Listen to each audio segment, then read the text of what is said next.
Hey everyone, welcome to the Drive Podcast. I'm your host, Peter Attia. This podcast, my website, and my weekly newsletter all focus on the goal of translating the science of longevity into something accessible for everyone. Our goal is to provide the best content in health and wellness, full stop, and we've assembled a great team of analysts to make this happen. If you enjoy this podcast, we've created a membership program that brings you far more in-depth content if you want to take your knowledge of this space to the next level. At the end of this episode, I'll explain what those benefits are, or if you want to learn more now, head over to peterattiamd.com/subscribe. Now, without further delay, here's today's episode.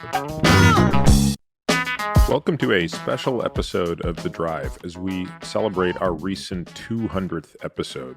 To celebrate this milestone, we want to do something a little bit different, which is something we did after our first 100 episodes, and that was a special episode called Strong Convictions Loosely Held. The idea of this is to basically go back and look over topics that were covered in the last 100 episodes, which is about 2 years, and talk about things where I've changed my mind or taken a stronger viewpoint. So in this interview, I'm once again joined by Nick Stenson. Due to the timing of this episode, it's going to be audio only. We are trying to get this out on a very quick turnaround, so this is being recorded very shortly before it's going to be released. In this episode, we talk about a number of topics. We talk about changes in my viewpoints around things that deal with cancer, both in terms of screening and therapeutics. We talk about my evolved thinking on atherosclerotic cardiovascular disease and around Alzheimer's disease genetics. In the topic of nutrition, we'll get into some changes in my views around fasting and protein consumption, talk a little bit about psychedelics under the molecules heading. In exercise, we talk a lot about strength training, cardio training, and I touch a little bit on my recent surgery and the implications of that, although we're going to have a dedicated podcast on all things pertaining to that. Talk about sleep and a supplement that I used to be very bullish on that has basically vanished, and then talk about a drug that I'm very excited about right now. And let's see, what else do we talk about? I think we then turn it over to a special discussion on all things Formula One. We do get a lot of questions about Formula One, and I think that there's probably a relatively small but enthusiastic cohort of you who have a lot of questions about F1. So we end on that deliberately so that those of you who are not interested in F1 can tune out.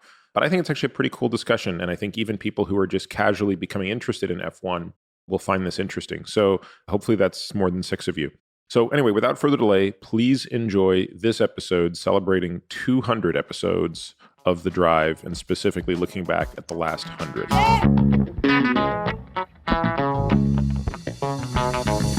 All right, Peter, welcome to a special episode here.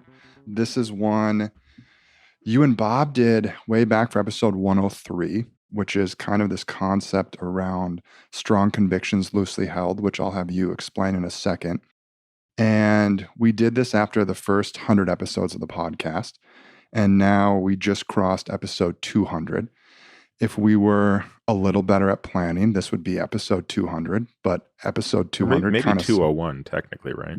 Maybe 201, but this kind of snuck up on us, so I think it's going to be episode 202, so we're only off by one. This will be a little bit of a different episode in the sense where it will kind of have an AMA feel to it, where I'll be asking you some questions, but it'll be much more laid back. The prep that usually goes into a podcast didn't really go into this one because it's more so just asking you questions around looking back at the last 100 episodes, episode 100 to 200. Where has your opinion changed? Where has it maybe gotten stronger? How has it evolved? Which I think is really important for people to understand, because I think sometimes they can listen to podcasts or hear people talk about things and just assume they can never change their mind or assume it doesn't evolve. And so that's why I really like doing these. I think this will be a good one for people. And then also for the small percentage of people who are interested, we do get a lot of F1 questions. And at the end of this episode, we'll dedicate a little bit of that for all those people who really want to dive into that. I'm cool with just doing this as a full F1 episode. I guess for people, we're recording this on March 23rd. So we are now one race into the season. And I have a lot of things I'm excited about, but I guess we'll refrain from that and we'll make it a little F1 at the end.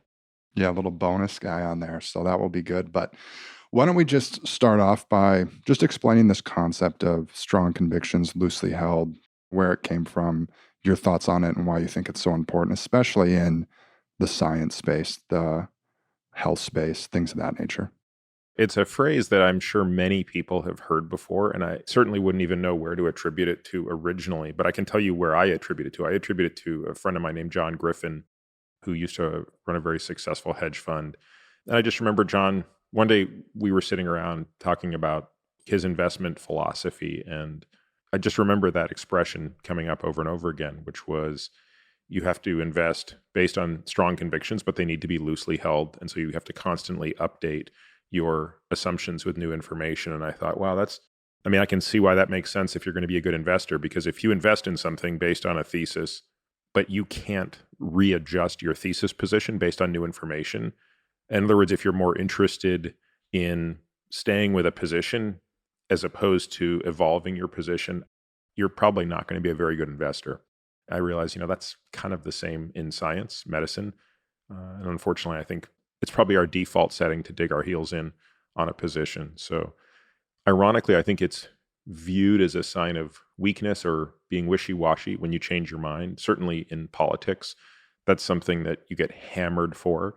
There's no surer way to get hammered in a political debate, it seems, than to have your opponent point out where you have changed your positions. Someone who says, look, I used to be pro-choice, now I'm pro-life, or I used to be pro-life and now I'm pro-choice, or I used to oppose same-sex marriage and now I'm in favor of it. It seems like you're posed in that position as opposed to being able to explain why you've changed. And I understand the skepticism around politics. It could also be that people in politics are just changing their minds because they're following the political flavor of the day. But nevertheless, I think for what we do, it's important. And truthfully, last point I'll say on this is a big reason as for why I'm not that excited about my book. So I think people listening to this probably understand I'm in the final stages of trying to finish a book. And this is a book that started in 2016. It's a book that's been basically rewritten fully once. And it sort of occurred to me a couple of months ago that this is not a great idea. Now, don't worry, I'm still going to do it, but it's not a great idea for the following reason.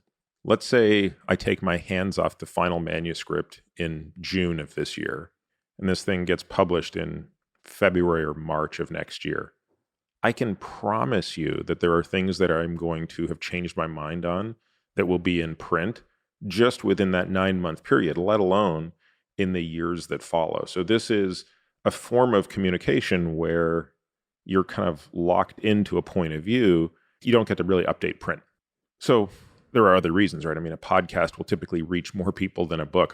We have more weekly podcast listeners than we probably have people who are going to buy a book. So it seems to me there's very little upside for me in writing a book, other than maybe it's a good excuse to just put everything in one place that's easier to digest. But nevertheless, what I love about a podcast is doing exactly what we're doing now, which is being able to consolidate all the changes in how I think about stuff.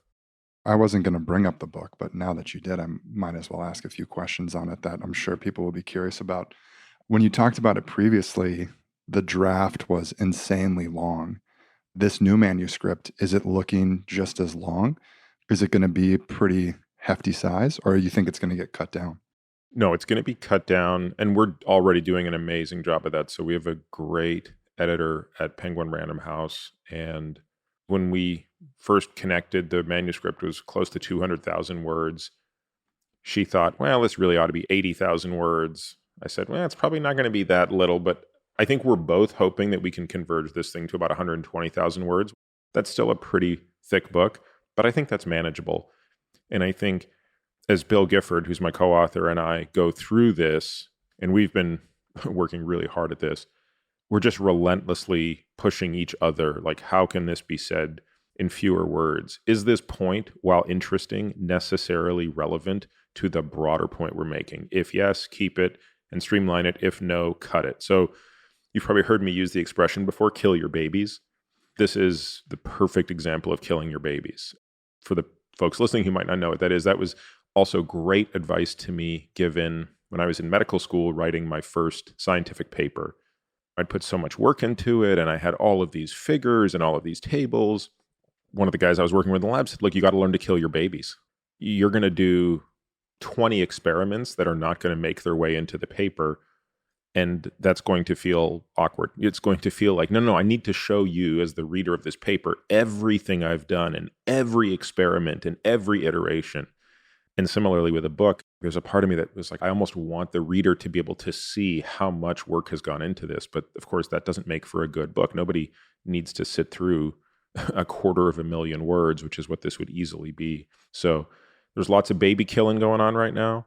I hope that will make it better. And the only real big stress hanging over my head right now is to do the audiobook or not. I would strongly prefer not to do it. So I'm sort of in the process of exploring who could be a good reader for the book so I could weasel out of having to do it. Yeah. Just because this whole podcast is on looking back at episodes, I think of the episode with Sebastian Junger. And there was some talk on there where he really talked about how he refined his writing style and like the amount of work he would go into to only say words that really mattered. It was really impressive. So I imagine that process, especially when you're talking about such complex things, is hard. And so I think I, like many people, will be excited to read that when it comes out and just keep on keeping on and get that thing done. Yeah, I have mixed feelings about it. I'm still probably in the state of not liking it very much. It seems very boring to me. As I read it, I think, God, there's nothing new here. There's nothing exciting here. But I think every author goes through that when they've read the same thing 12 times. I just have to remind myself sometimes that for other people reading it, it will offer something novel. Yeah, for sure.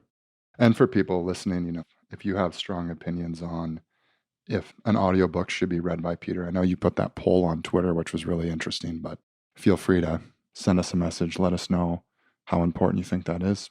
And just so people understand, the reason I don't want to read it is there's really twofold. One, a book of this duration will take 2 weeks to read. For me to take 2 weeks off work is a really big deal, especially to do something I don't enjoy. Let's be clear. I mean, I wouldn't enjoy this one bit. The second reason is I'm actually not a very good reader. So I think a lot of people have this assumption because I do a podcast and I don't mind public speaking that I'm a good speaker, and I probably am. I'm actually a horrible reader. And I know this because I read children's books to my kids every night, and you'd think I'm an illiterate moron. Even my kids catch the mistakes when I'm reading it. They're like, Daddy, you missed that whole word or that sentence or whatever. So I'm not a good reader, at least not an out loud reader. So this will be an especially difficult challenge. I think there's a very good chance I won't add much value to the reading of the book, even though I have a quote unquote familiar voice. Yeah, and you can be honest and say you didn't accidentally miss those words. You were just trying to speed up bedtime and book reading. As any parent has done, you just kind of skip a page when they're not looking. And sometimes that book's a lot shorter than others. That's when we discovered that Reese was Rain Man, which when he was about 3.5 years old, and he had a book on the water cycle. This was the longest book ever. This is not a 3-year-old kid's book. This was like a 13-year-old kid book, because it took 10 to 12 minutes to read this book, which anyone reading books to kids knows that's a long book. And I basically would start skipping paragraphs. This was only after I'd read the book 4 times to him in the span of, 2 weeks. And he would recite the paragraphs I'd missed. And that's when we knew there was something about that kid that was not typical, to put it mildly. I actually have a video where I record him reading the entire book without reading it. And he gets it almost verbatim. Well, I mean, maybe he's your guest reader for the audiobook. We just throw Reese in the booth and just let him go for a few weeks. He has to memorize it. Someone's going to have to read it to him 4 times. Bob Kaplan. We'll just send Bob out there. Just let those two go at it. All right. Have we wasted enough time on this? Is anybody still listening? We'll make sure in the show notes we tell people that they can skip the first 15 minutes of this podcast. So what we're going to do is we're just going to cover a few different themes and larger themes, and then just talk about where your thoughts have maybe changed. So the first theme is around diseases. So this can be anything from cardiovascular disease, cancer, Alzheimer's, dementia, things of that nature. Anything that you think is really interesting there, or things that you maybe changed your mind on, or it's gotten sharper, kind of anything you want to say there? Yeah, I'd say there were 3 things where my thinking today is either more clear or just frankly more aggressive, different than it was before. So one is around cancer, and there are 2 issues specifically. One is around ASCVD, atherosclerotic cardiovascular disease, and One is around Alzheimer's disease, so I'll just take them in that order. So in cancer, there are two issues. The first is around the promise of immunotherapy. And this really came out of the research that I did to prepare for one of my favorite podcasts over the past couple of years, which is the podcast with Steve Rosenberg. Folks haven't listened to that. I can't recommend that highly enough. And that was something that was very personally exciting for me. Steve was probably the most important mentor I've ever had professionally. And he's just not only one of the most remarkable scientists, but also one of the most remarkable human beings. Even though I know the field of immunotherapy quite well, because it's not something I'm in and day out, I did a lot of work to prepare for that podcast. And we had a great discussion. And I think one of the things that came out of that really blew my mind was the fact that 80% of patients have neoantigens on their cancers that are recognized by their immune system. I just want to explain why that's so significant for folks who might not appreciate it. The holy grail of cancer therapy is undoubtedly immunotherapy. In other words, anytime you can get the immune system to recognize your cancer as non-self, you're winning the game, because you get to use a cellular systemic system that could eradicate a tumor without the toxicity and failures basically associated with systemic therapies like chemotherapy. Now, historically speaking, very, very few people, meaning it's reportable in the literature, it's so rare, have a cancer where the immune system can automatically recognize it at sufficient force to eradicate it. There are a couple such patients like that Steve Rosenberg saw during his training that basically formed the impetus for his life's work. Now, there's another subset of patients, typically with cancers like melanoma and renal cell cancer, which have a high mutagenic burden, where they might not have enough immune cells to recognize and kill the cancer completely without any prompting. But if you prompt them with a cytokine like interleukin-2 at a very high dose, that is sufficient for their T cells to go and eradicate the cancer. To put that number in context, we're talking about 10 to 20% of people with metastatic melanoma or renal cell cancer will respond to that. Again, these are patients who would otherwise be dead in 6 months, and they would now go on to have durable remissions. The next step would be using something called a checkpoint inhibitor. So these are drugs that block the checkpoints on immune cells. These are basically the brakes on the immune system. And by dropping these checkpoint inhibitors on patients, so things that block either CTLA-4 or PD-1 being the two most well-studied of these, we have the same effect. And this is an even broader subset of patients. But again, it's still quite narrow in the grand scheme of things. And again, it tends to only work in patients that either have specific mutations or patients that, again, have a very high mutagenic burden. So people with mismatch repairs and things like that.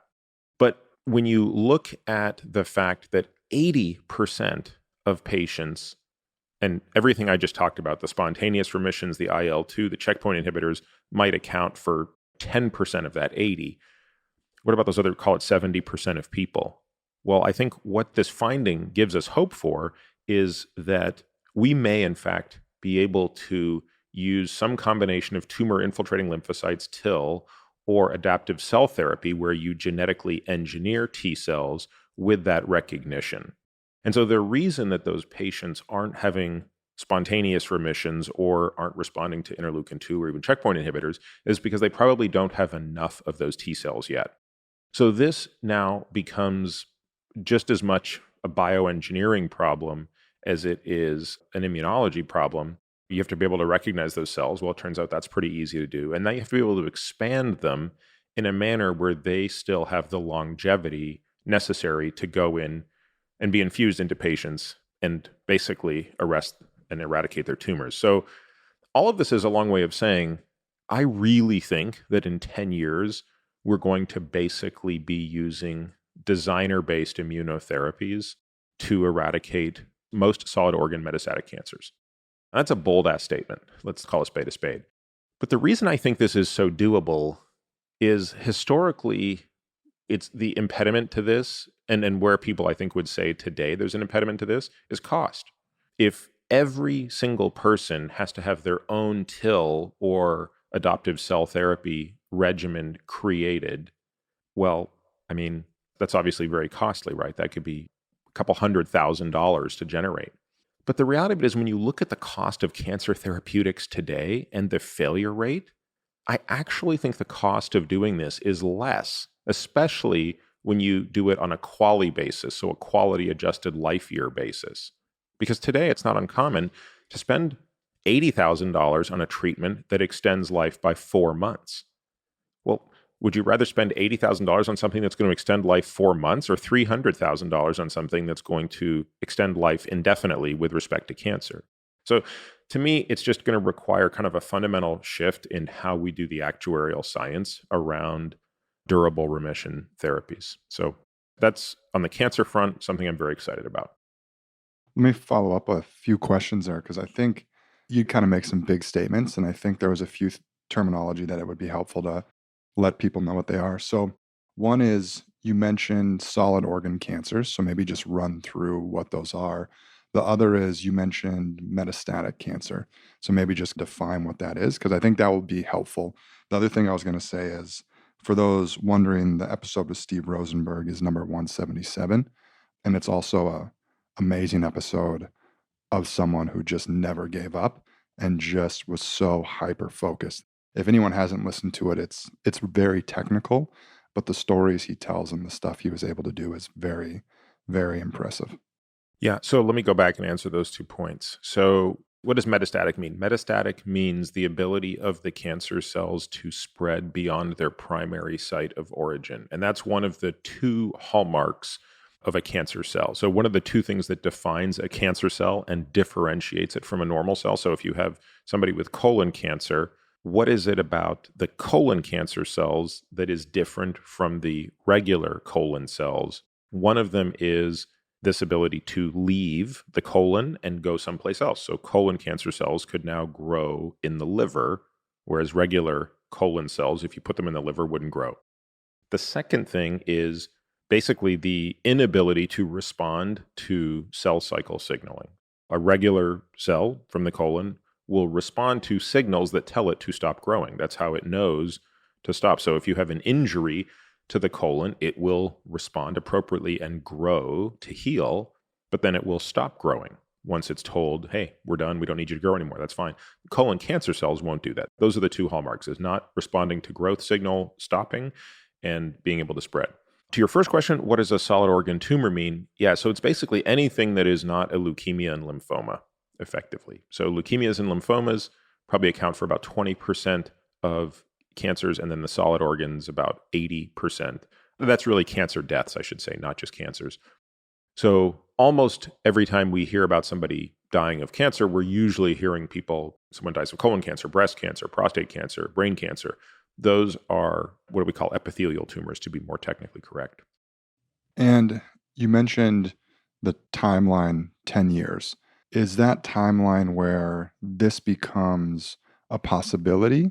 Or is that the timeline where it becomes widely available to the mass public? Are those the same, or would they be a little different? No, they'd be different. I think 10 years might be aggressive for this to be the standard of care, but I think 10 years would be the time when it's going to be out of clinical trials and something that's going to be available at least to some.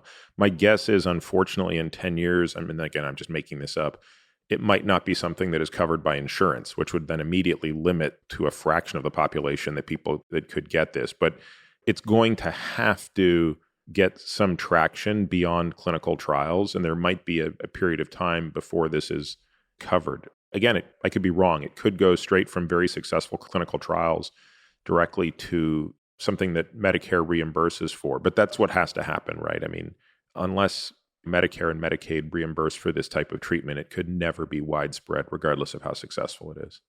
Got it. All right. Continue on with the second piece under cancer. Yeah, so the second thing on cancer is just my complete aggression when it comes to screening for gastrointestinal cancers. Let's just kind of put big things in perspective. How many cancer deaths do we have each year? So I think for 2020, we're looking at probably 600,000 people in the US died of cancer. And how many of those were in the digestive system? 170,000 of the 600,000. So the GI system is a really big issue, right? And that's basically everything from mouth to anus. Now, some of those things are very difficult to screen for. So pancreatic cancer, we don't really have a great way to screen for it. And that's why we use things like diffusion weighted image MRIs, liquid biopsies, as ways to basically pursue those things. Now, we have a podcast that's coming up on liquid biopsies and all things around that. So that's going to be a very interesting podcast. We had a previous podcast that was probably on the first 100 with Raj Atharwala, where we talked about diffusion weighted imaging MRI for cancer screening. So if we put those things aside, the good news is that there are a lot of cancers for which we can directly take a look at the epithelial surface that is going to become cancerous. And there is no part of that that is more important than the colon. So the esophagus, the stomach, and the colon probably represent, 40% of those GI cancers.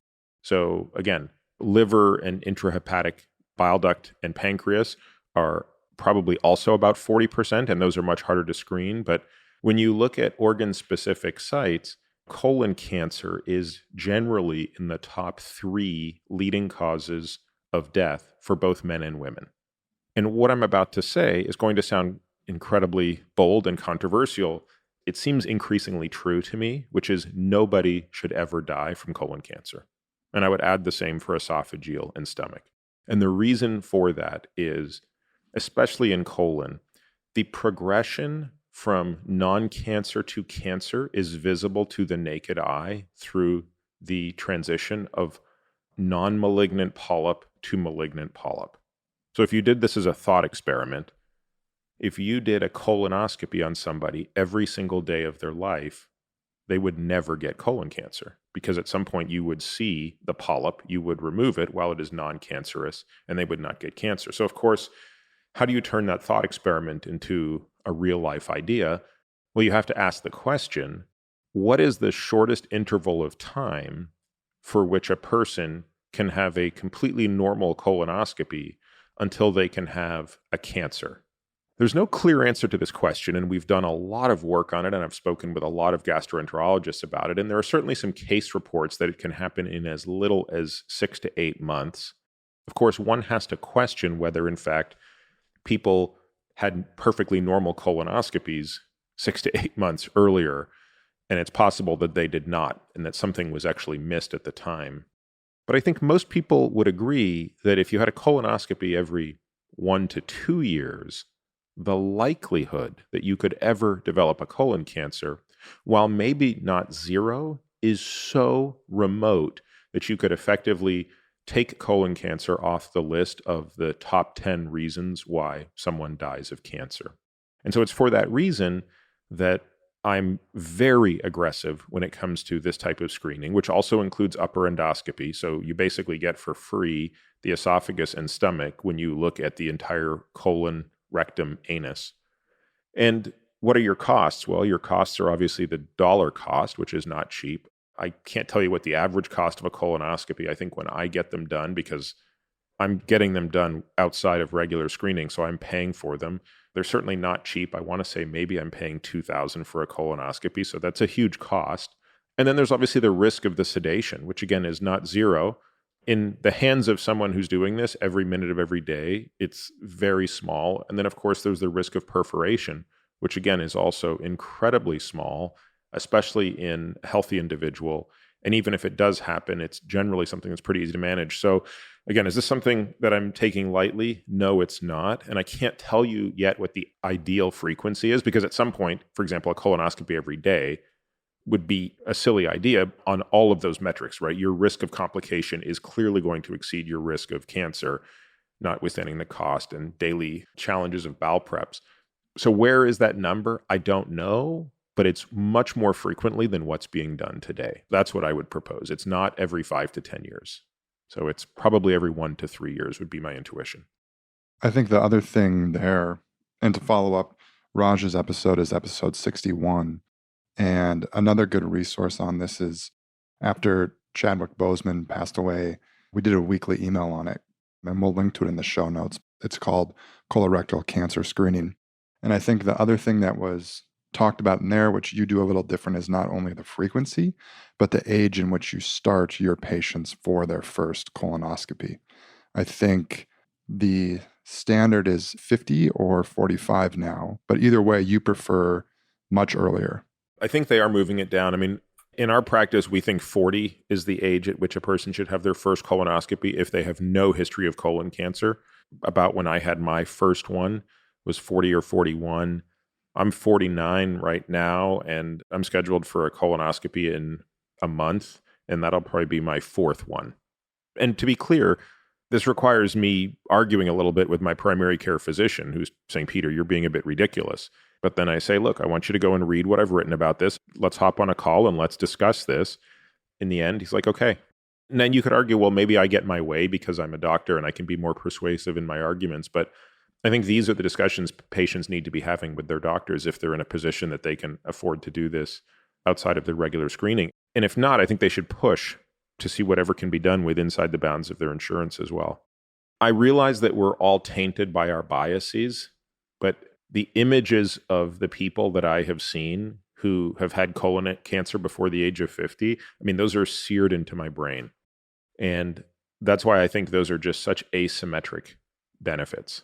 Yeah, definitely. Okay, so I think that was the two things on cancer. I think you had a few other things in diseases that you mentioned early on. Yeah, so on ASCVD, I've also become far more aggressive on the timing and magnitude of apoB reduction. So take a step back and ask, what are the leading causes or modifiable causes of ASCVD? The big three are pretty unambiguously smoking, hypertension, and hyperbeta lipoproteinemia, which is just a really fancy word for saying too many lipoproteins that have apoB on them. So that's LDL, IDL, VLDL, LP(a). By measuring apoB, why I'm such a fan of measuring apoB, as opposed to just measuring LP, LDL particle number or LDL cholesterol number, is we have one single number that captures the total concentration of apoB. And while that's pretty well associated with non-HDL cholesterol, which is a far better surrogate than LDL cholesterol, it's still better. And that's been demonstrated. And I think we even covered that in a previous podcast where we went over the discordance between non-HDL cholesterol and apoB. So now the question becomes, well, when should you start apoB reduction and how much should you lower it? And I'll tell you, I used to take a point of view that if a 40-year-old had an elevated apoB, let's just put some numbers to this, right? So the 20th percentile of apoB is about 80 milligrams per deciliter. I used to say that, let's say somebody was at the 50th percentile, they're 40 years old, their calcium score is 0, and they were ambivalent about lipid-lowering therapy. And let's assume that they're not insulin resistant and you've done all of the things that you can do reasonably with nutrition. I wouldn't push that hard. I've now taken a very different stand, which is I've basically taken the stand with others that I've taken with myself, which is the evidence is overwhelming that infantile levels of apoB are not deleterious in any way, meaning an apoB of 30 to 40 milligrams per deciliter, which is the level that children would have, poses not only no risk to children, as evidenced by the fact that, I mean, that doesn't require an explanation, but as evidenced by what we see in the literature on adults with levels that have been pharmacologically reduced, tells me that we need to be lower. And the amount of time it takes to see a benefit tells me we don't want to wait until there's an issue. In other words, if the reason we begin therapy is because somebody has a positive calcium score, which again, we covered this in great detail in, does that AMA come out yet? I was just going to say that AMA will be released 2 weeks after this. Oh, okay. Yeah, so for people listening, we have a dedicated ASCVD AMA, which goes into heavy detail for about 90 minutes on all this stuff, where if this is of interest, hang on for a few weeks and we'll be diving even deeper into it. Yeah, I get a bit lost with the recording cycle, but that's a great AMA that goes super deep on Basically, all of the reasons why I think my point of view now is treat early and treat aggressively. And I will now also make a very bold statement. Again, let's start with the thought experiment, right? If the thought experiment for colon cancer was do a colonoscopy every day on a person's life, starting at the age of 30, would you eliminate colon cancer deaths? I think the answer is yes. And similarly, I would say pharmacologically lower apoB to somewhere in the 20 to 30 milligram per deciliter range for everybody in the population while someone is in their 20s. Can you eliminate ASCVD? And I think the answer is probably yes. In other words, I think what you're basically going to do is eliminate death from atherosclerotic causes. And that would need to be started in 20s? I think so, yeah. Very early on. Yeah. So again, how do you take that thought experiment and turn it into a practical implication? Because I don't think it's practical to take every 20-year-old and obliterate their apoB, although it's clearly something we do in the subset of patients who have significant genetic abnormalities, such as the cluster of genetic abnormalities that coalesce around a condition called familial hypercholesterolemia. We certainly do medicate those patients, usually as teenagers. So this is not some completely crazy idea. But I think practically what it means is basically by the time you're in your late 30s or early 40s, if you have any measure of apoB that's even north of the 20th percentile, that should be completely lowered. So in some ways, I would view an apoB ceiling of 60 as the limit. And that's probably at about the 5th percentile. You'd sort of want everybody to be below the 5th percentile. Yeah, just because I think a lot of people listening, they might know their apoB number. And I'll also say if anyone can't wait 2 weeks for that AMA, episode 185 with Alan Snyderman was just an amazing episode and talking about not only apoB, but just how you think about risk. Do you know the rough numbers of 20%, 50%, and 80% apoB, just for people who maybe have their apoB metrics down, but they don't know where it relates in the percentage? Yeah, so 5th percentile from the Framingham Offspring study is 62. I just, in my mind, keep 60. 10th percentile is about 70. 20th percentile is 78. So I just think of 80. 50th percentile is about 100. It's technically 97. 80th percentile, 118. So I just kind of think of 120. 95th percentile is 140. Yeah, I mean, we're going to see patients of all these levels. I've got a new patient whose first labs I'm reviewing very soon. And I just got his labs back the other day. His apoB is, I want to say like 171. And the 95th percentile is 140. So he's, in the 99.9th percentile. He almost meets diagnostic criteria for FH based on his LDL cholesterol. But you're going to see the whole spectrum here. But again, going back to this point, I just don't see a reason to have an apoB ever north of 60 milligrams per deciliter. And I think when you look at a lot of the Mendelian randomizations plus the clinical trial data, if you have an LDL cholesterol below 30 or an apoB below 40 milligrams per deciliter for a very long period of time, I think the odds that you're going to suffer ASCVD are incredibly low. Again, the earlier you start and the lower you go, the more you can make that number approximate zero. And therefore, it then only becomes a question of what are your therapeutic choices to get there? How do you do this in a way that minimizes the side effects of that? Because for some people, to lower apoB that much is trivial. Like in me, it's actually really easy. I take a PCSK9 inhibitor and I take a statin, and I can basically eradicate it, and I don't have any issues with either of those. But for some people, statins are difficult to tolerate. About 5% of the population has intractable muscle soreness, and that appears to be the case regardless of which statin you use. And we tend to rotate through different statins. I like to start with rosuvastatin or pravastatin, and then if we have difficulties there, move to pitavastatin or Livalo. But if people can't tolerate any of those things, today we have so many other options. If they're a hyperabsorber, we would use ezetimibe. If they're a hypersynthesizer but can't respond to statins, we use bempedoic acid. So we have lots of tools up our sleeve today, more than ever before. And that's why I just think we should be more and more aggressive on this now. Yeah, I mean, you could say it's even a more bold statement too, because listening to that Alan Snyderman podcast and just how many doctors, especially in the US, don't even look at apoB. So the importance for people listening to this too is when they go to their doctor and they're going to run their labs, just making sure to bring up, is it possible to get an apoB ran? Because if they just do what a typical cholesterol panel or a typical annual exam, it might not even be looked at. Yep.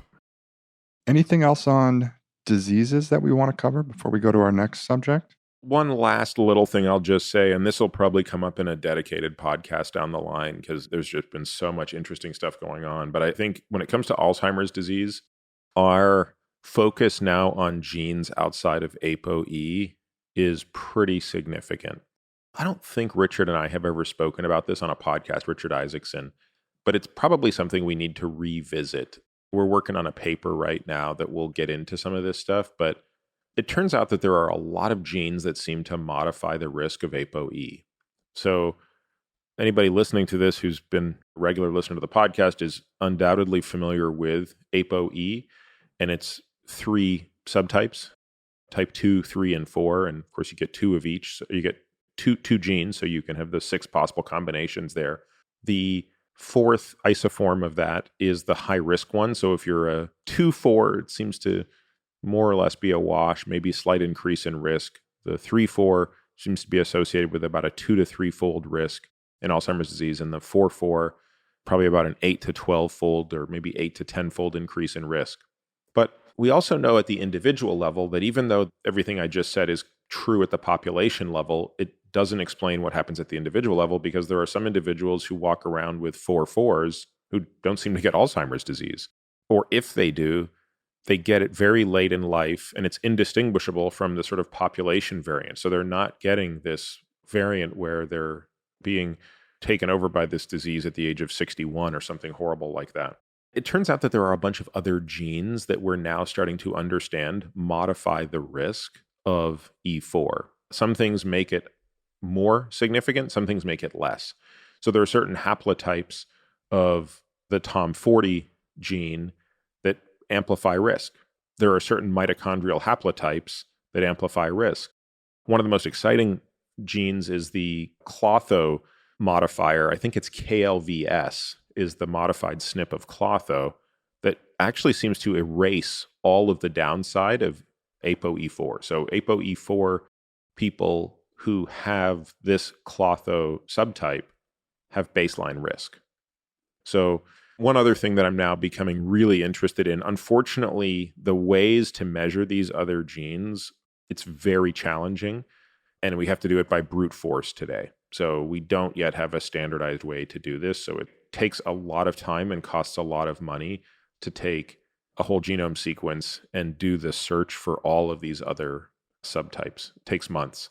A big step in the right direction here is going to be getting more data and getting those data for less than $20,000 per person. Yeah, that was going to be my follow-up question is how does someone go about getting those genes tested? Do you have a rough timeline in when that might be more widely available or even less cost prohibitive? Is that years down the road? Is that 10 years longer? It should be sooner. You know, this is a solvable problem. I think this is just about throwing enough dollars at it. And a lot of our patients have actually expressed an interest in this, and a few of them are actually kind of working with Richard Isaacson on ways to potentially speed this up and streamline how it's done. But unfortunately, at this moment in time, whenever we do this, it is a brute force, labor-intensive exercise that, again, we have the technical chops to be able to do if we could streamline. All right. So moving to our next category, which longtime listeners will know is your absolute favorite thing to talk about. If we had a choice, you would talk about this every week, and we have to usually talk you off the ledge of not doing another nutrition podcast. So anything on nutrition that you specifically want to bring up or talk about? Yeah, I think there are 2 things on the nutrition front that are worth talking about where I've become more pointed in my feelings over the past roughly 2 years, which I guess would be over the last 100 episodes. So the first is my view that I think most of the benefit of time-restricted feeding is accrued through caloric restriction. So I've always been a little unsure of how much of the time restriction was exerting its benefit through factors that go beyond what is likely a reduced calorie intake in someone with a smaller feeding window. So in other words, was there something magical about not eating? So if you had an experiment that was done where people are going to eat 3,000 calories a day spread out over the course of 12 hours versus people that are going to eat 3,000 calories spread out over 6 hours, is there any difference between them? And I think the answer today is no. I think the answer is nope. When people talk about how time-restricted feeding is helping them lose weight and manage insulin resistance and things like that, I think it appears that that's all due to reduced caloric intake. It's just harder to eat more during a narrower window. And at some point, that window gets narrow enough that it's almost impossible to eat as much as you would in the course of a day unless you're deliberately being as gluttonous as possible. And I've seen people attempt to do that for reasons I don't understand. And I think where this gets problematic is in people who can't really afford to lose too much muscle. And not completely atypical TRF scenario I see is in a patient who becomes completely obsessed with only eating in a 6-hour window or even less. And at the end of a year, they've lost 5 pounds. So they were kind of normal-ish weight to begin with. They were 180 pounds to begin with, and they're 5'11", so pretty normal. And a year later, they're 175, and they're like, oh, this is just amazing. I've lost 5 pounds. I feel like I can eat whatever I want. Then you do a DEXA scan on them, and you realize, well, you lost 10 pounds of lean tissue, and you gained 5 pounds of fat mass. So yes, you're down 5 pounds, but your body fat is actually up. I'm making this up because I'd have to do the math, but your body fat's up 3%. Your visceral fat is up by 500 grams. Nothing has moved in the right direction except this very, very crude measurement of the number on the scale. In these individuals, I think because they're eating so much less protein, they're impairing muscle protein synthesis, so they're actually losing lean mass even while putting on fat mass. They're oftentimes becoming insulin resistant. I especially see this in people who are doing one meal a day, the so-called OMAD, especially because most people who are doing that are doing it late in the day. And so now they're having impaired glucose homeostasis overnight. We're seeing high glucose levels overnight, probably high cortisol levels, and impaired glucose tolerance in the morning. So a lot of these things just aren't what we would want to see. Now, there are some people for whom that still works well. So I've also seen people who lose 100 pounds and 70 of it is fat and 30 of it is lean, and they're net better off because they were starting at a body weight of 300 pounds and they certainly had the amount of lean mass to improve. So their body fat maybe goes from 50% to 35%. I'm kind of making those numbers up. So they're moving in the right direction. The point here is, I think you need to ask yourself before you go on an aggressive TRF regimen, how much muscle mass can you afford to lose? And if the answer is none, it should be the answer for most people, by the way. Most of us don't have the freedom to lose any lean mass. Then you got to make sure you're not restricting protein and that you're thinking about when you can refuel in relation to exercise. So Peter, when people listening are kind of trying to figure out, okay, how much muscle do they have? Can they get a baseline? And then if they are doing various diets or time-restricted feeding, things of that nature, and they want to see what actually went up and down, what's the best way for them to do it? Is it a DEXA scan? Is there another way outside of that where they can test this? I think DEXA is the only way to do it, truthfully. I mean, obviously, it's not the single most accurate way to do it. There are more accurate ways to do them, but those would all be done in a research setting. DEXA is relatively inexpensive, $100 in most places. Maybe if you're in a place like New York, it's more. But we're talking of something in the low hundreds of dollars, not something that is thousands of dollars. And the information it yields is also segmental, which is really valuable. So unlike the sort of buoyancy-based tests, which I think are quite inaccurate anyway, you don't get the segmental information. You don't get the information of visceral adipose tissue. So when we do a DEXA scan, we're looking at lots of information. We're looking at BMD, bone mineral density. total body fat, things like that. But what I'm really interested in is what's your fat-free mass index? So that's the total lean tissue in kilograms divided by height in meters squared. The ALMI, which is the appendicular lean mass index, which is the same as the FFMI, except it's only using the lean mass of the 4 limbs, not including the torso. We're looking at VAT, and we're putting all of these things on a nomogram to see where you rank for your age and sex. And that's where I think people need to be really focused. And frankly, I care much more about those metrics than I care about your total body fat percent. If your body fat percent is at the 40th percentile, but your ALMI, FFMI are at the 90th percentile and your VAT is at the 10th percentile, to me that's perfectly adequate. And again, a lot of that total body fat in some ways comes down to a little bit of vanity once the biomarkers are themselves also great. Yeah, I think that was one of the most interesting things. We had an internal meeting about this other day, which is just, it surprised me how cheap a DEXA scan is. And if people just search the city they're in DEXA, I think they'd be surprised to find that out. And then same thing with VO2. And I know we'll talk about an exercise here, but some of the places that do DEXA scans can also do VO2 max tests. And so it's something that if people haven't done it, it's worth looking into and making that investment in because of what you can learn from there. The other thing as you were talking that I thought of was, and we'll have to link it in the show notes, is maybe one of the greatest commercials ever made, which is the Taco Bell protein commercial. Oh, yeah. And just the overall importance of protein.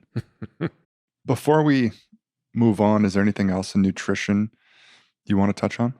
I think on the topic of protein, we're probably underdoing it for most people. I don't think I was paying enough attention to it. And I think the RDAs, the recommended daily allowances, are kind of out to lunch. You know, the RDA for protein is something to the tune of, I want to say it's like 0.8 grams per kilogram of body weight or something pathetic like that. You take an 80 kilogram person, so someone that weighs like about $1.75, and that person should only be eating 65 grams of protein a day or something asinine like 0.8 to 1. And the reality of it is I think the RDA is predicated on how much protein you need to like live versus how much protein you need to thrive. And so I think when you look at those data, you realize it's probably closer to 2 grams per kilogram or about a gram per pound of body weight. And that quote unquote toxicity of too much protein, toxicity is that, well, it's generally kidney toxicity. If you consume enough protein, you're going to overtax the kidneys because that's how we excrete the excess nitrogen. And you're looking at somewhere in the order of 3 to 4 grams per kilogram before you get into the places where you're going to start to challenge your kidneys' abilities to take care of excess nitrogen. So this is something that we're also becoming much more attuned to in our patients.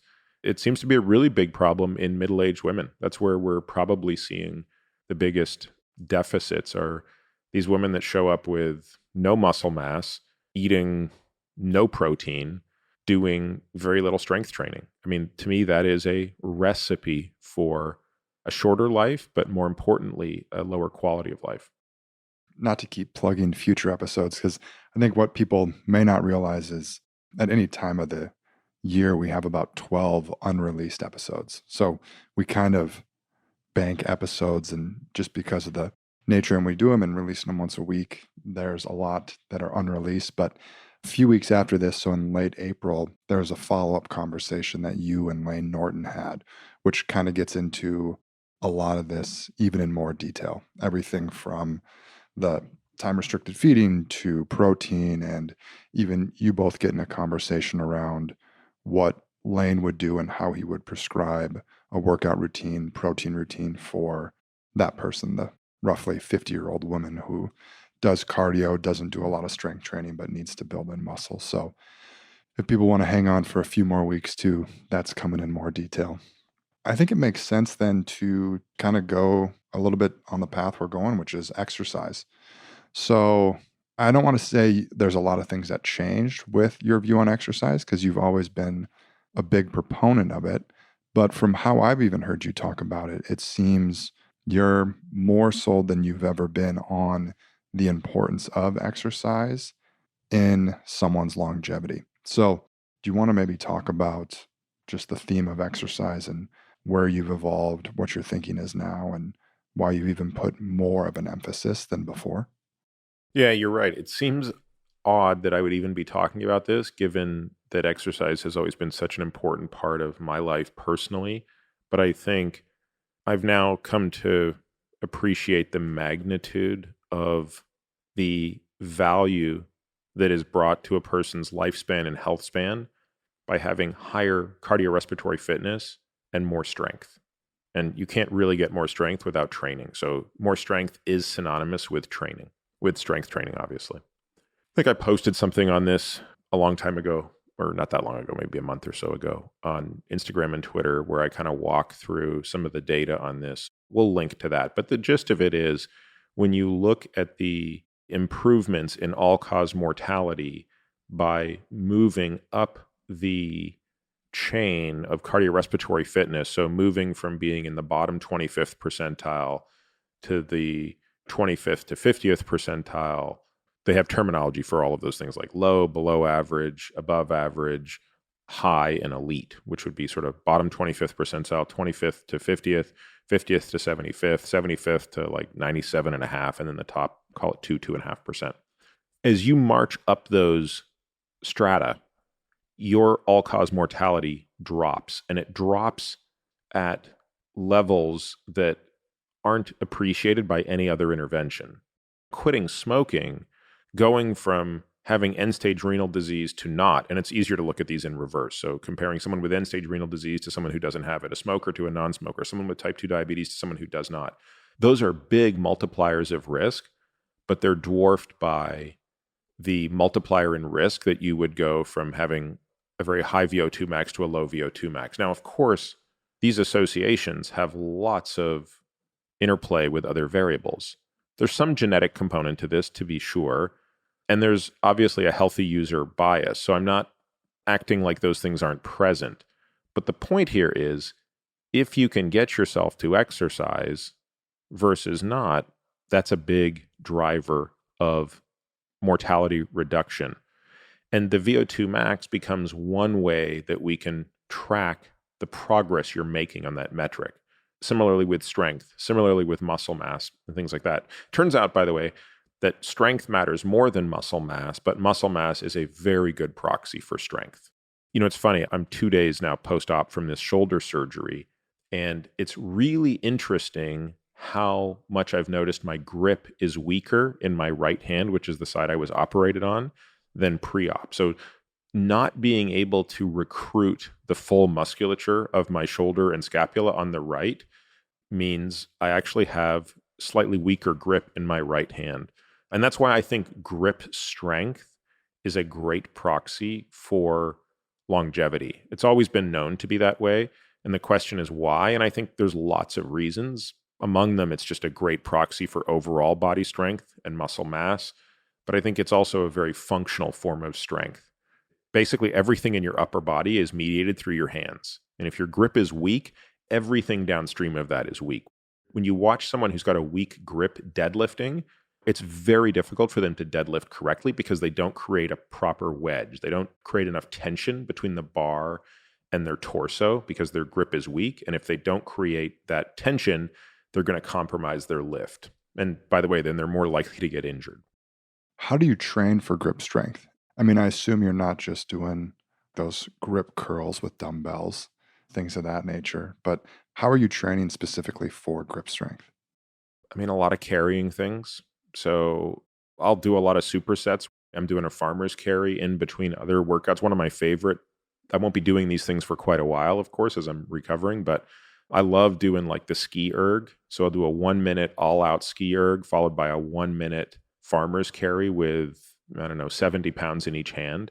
So whatever that is, probably 75% of my body weight or 80% of my body weight, and just go back and forth between those types of things. But basically picking up heavy things is how you train for it. You know how much I love dead hanging. So that's another great way to train grip strength. What's your record for dead hang these days? Well, the last long one I did was 4 minutes, 35 seconds. Which is insane. And was that pre or post workout? That was a clean day. So I was doing some Katsu training, some BFR training, but not particularly intensive on my grip. So that was a fresh start.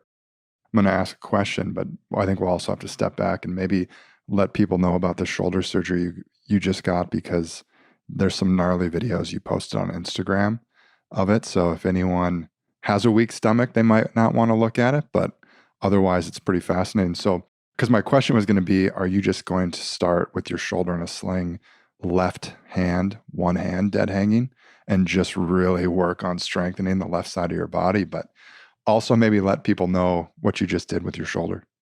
Yeah, so I just had shoulder surgery 2 days ago, and it was to have my labrum repaired in the right shoulder. The labrum is the fibrous tissue that forms a ring over the sort of flat surface of the scapula called the glenoid fossa. And that ring of labrum is what creates the socket for the ball of the humeral head to stay in that joint. And so because I've had so many subluxations where that humeral head has popped out of that effective socket, that labrum has become torn. And over the past 25 years, it's just been insult after insult after insult. And finally, I just decided I'd had enough and it was time to have this thing fixed. What's the recovery process like? How long until you're fully lifting like you were prior with that arm? I'm told probably about 8 to 9 months. How will your exercise change? Because clearly you're not going to not exercise for 8 to 9 months. It'll change in different phases. I mean, I think for the first 4 to 6 weeks, it's going to be really quite gentle. Like all I've been doing is walking. I did ride today on the Peloton, which I hate. You know how much I hate that piece of garbage. But it turns out the Peloton does have one useful adaptation, which is easier to sit upright on a Peloton than on my regular bike. And because I can't use my right hand to brace on the handlebar, it was just easier to sit bolt upright on this crappy Peloton today and do my Zone 2 ride. So I'll probably be doing that for 4 to 6 weeks before going back to my bike where I can maybe hopefully touch the handlebars by then. I'll be lifting, doing a ton of lower body. I'll do some left-sided upper body. And then on the right side, as soon as I get the okay from Dr. Barron, who I'm going to see in 2 weeks, he's a very early and aggressive mobilizer. That's going to be very important for me. So the reason I was dragging my feet on this surgery was the fear of immobility. I mean, I've had a very privileged, blessed life with very hypermobile shoulders. On my left, I was able to have hypermobility without pathology. On the right, ultimately, it turned into pathology because it was too mobile. That's what the frequent subluxations were all about. When you have labral surgery, you're reducing mobility. And that I've always been so afraid of that, not just because of the downstream arthritis and things like that, but just because I can dead hang with no pain. Swimming, something I can do, which again, people with hypermobile shoulders tend to be better at swimming. We're going to be moving early and doing so smartly. I think that the blood flow restriction with my Katsu is going to be a very important part of that recovery, and doing a lot of isometric stuff. So, for example, instead of doing bicep curls with the right, I'll do sort of isometric pressure with the blood flow restriction so that I'm not putting the stress on the joint, but I'm still getting the muscle to work.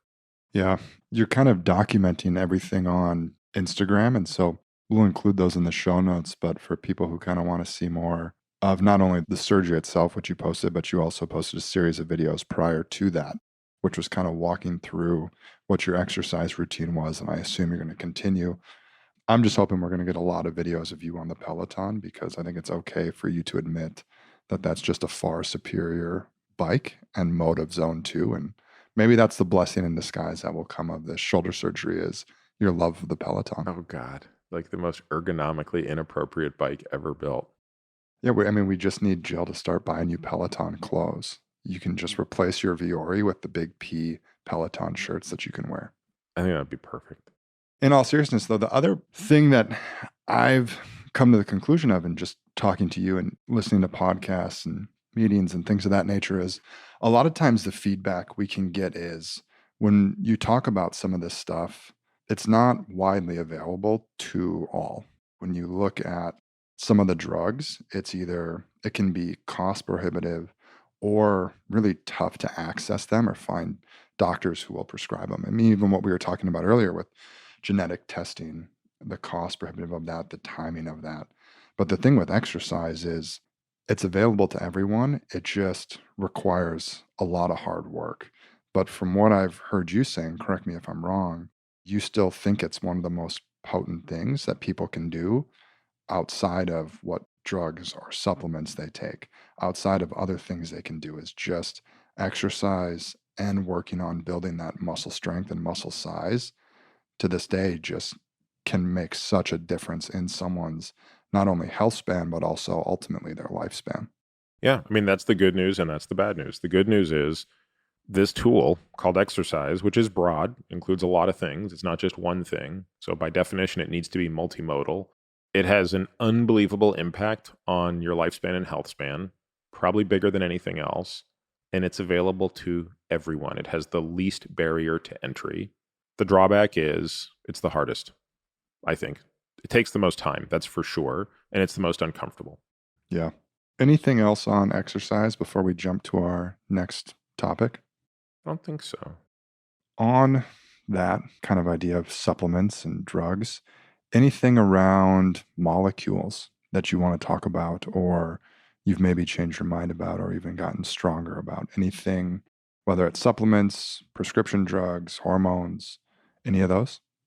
Well, I remain incredibly unoptimistic. I don't know if I'd call that purely pessimistic, but I remain quite uninspired by the entire NAD stratosphere.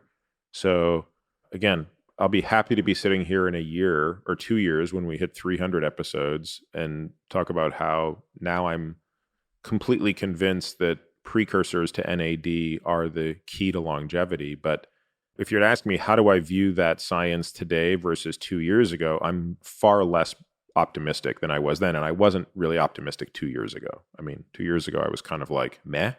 And now I'm 3 levels below meh. I just think that this is incredibly uninspiring data so far. So I think there's evidence that you can take NAD precursors, NR and NMN being the two most common, and increase NAD levels. I think that has been demonstrated. I think 2 years ago that was not demonstrated as clearly. I think what's not been demonstrated is there is any phenotypic benefit from doing that outside of very pathological states. In other words, if you take a quote unquote normal person or a normal aging person and do that, is it bringing any benefit to them in terms of lifespan or health span? And I would say the answer right now is no. It's very difficult for me to get excited about this, even though it generates a tremendous amount of excitement on social media.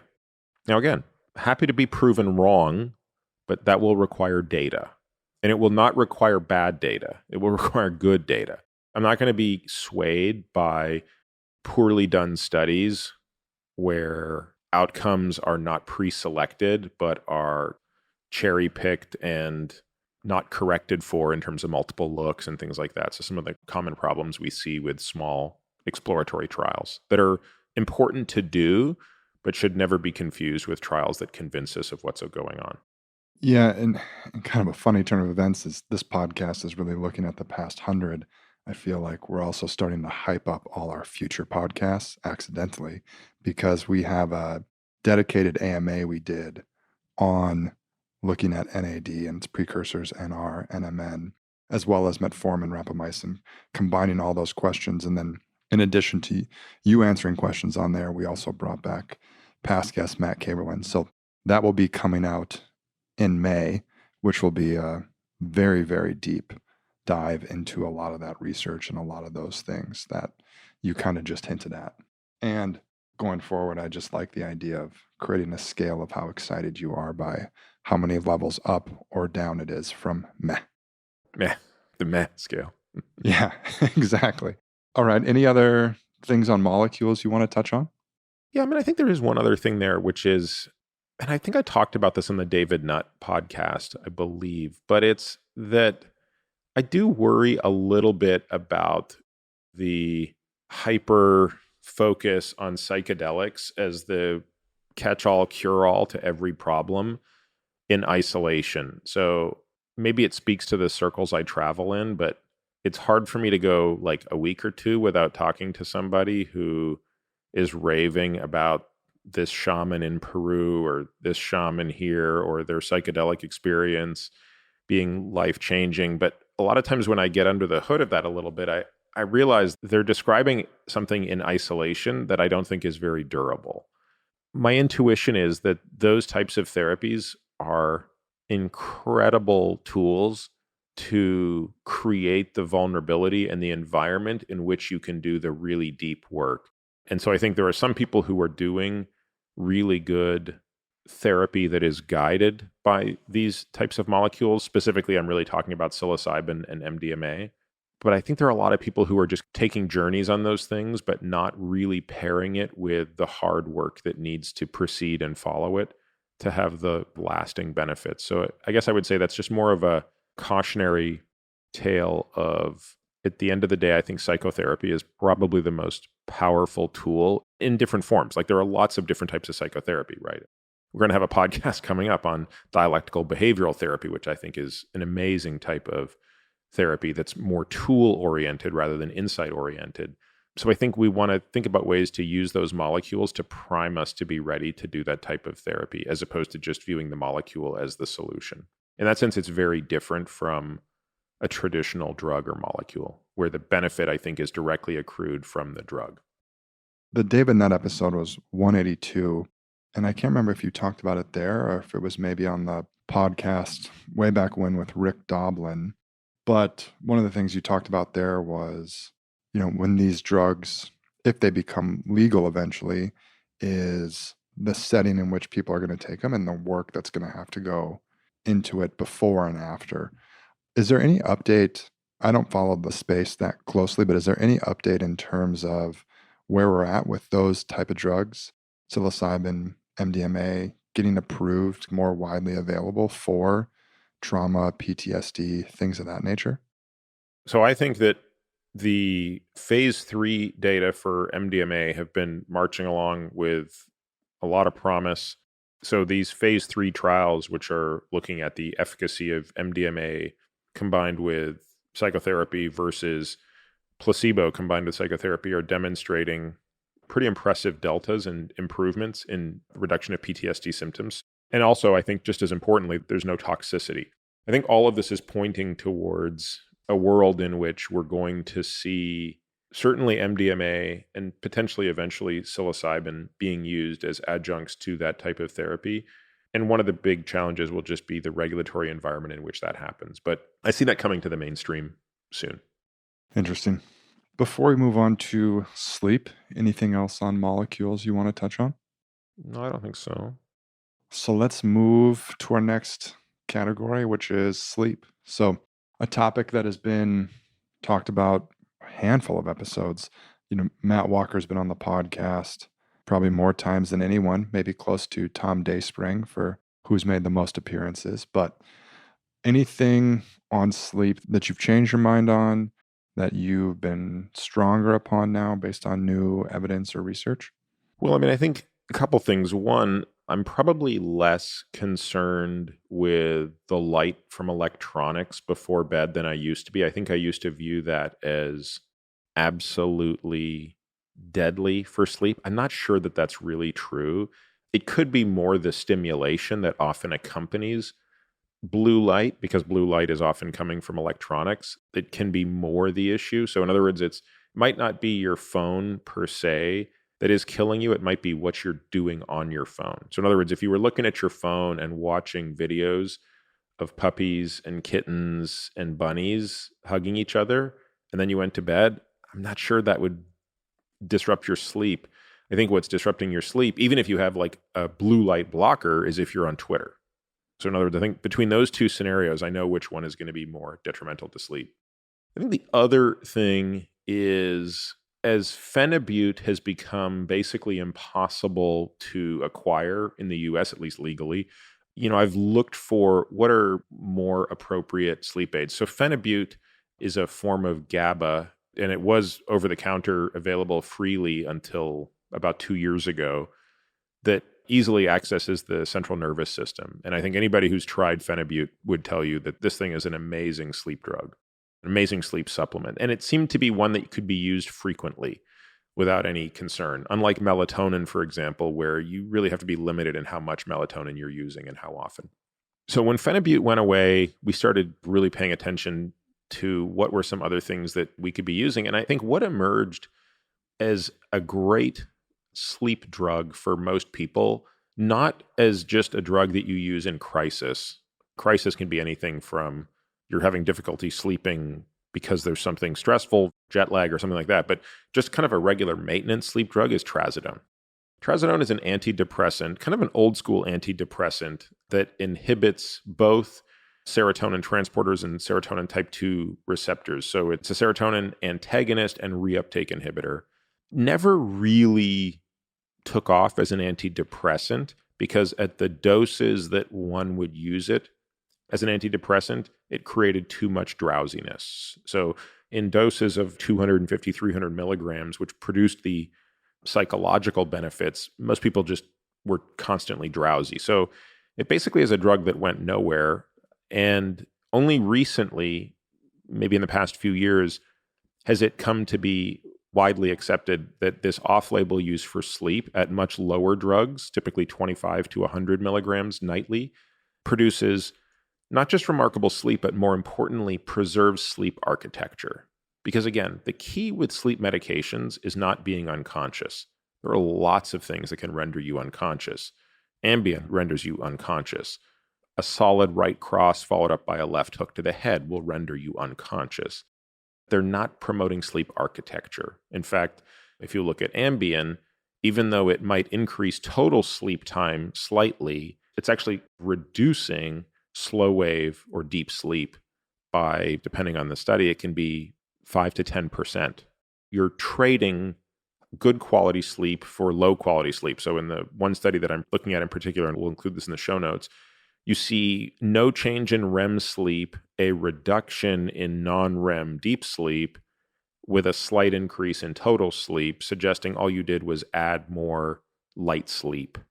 And of course, that says nothing about the other challenges that come from drugs like Ambien, which alter your memory and things like that, meaning anyone who's taken one of those drugs can probably tell a scary story of how they were sending text messages or sending emails that they don't even remember the next day.